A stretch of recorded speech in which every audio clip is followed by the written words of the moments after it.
Before auscultating the heart, let's review normal heart sounds. Closure of the heart valves creates a pair of audible heart sounds. The first sound, S1, accompanies mitral valve closure. The second sound, S2, accompanies aortic valve closure. Pulmonic and tricuspid valve closure may contribute to these sounds.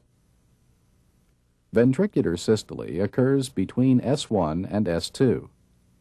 Ventricular diastole occurs between S2 and the next S1. Because diastole usually lasts longer than systole, you can identify the two sounds. 1, 2, 1, 2, 1, 2.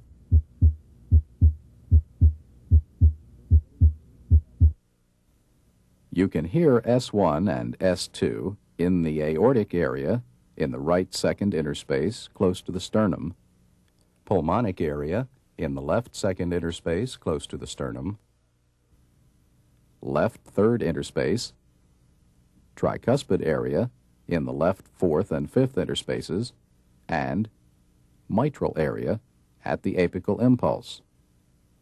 The aortic and pulmonic areas together are sometimes called the base of the heart.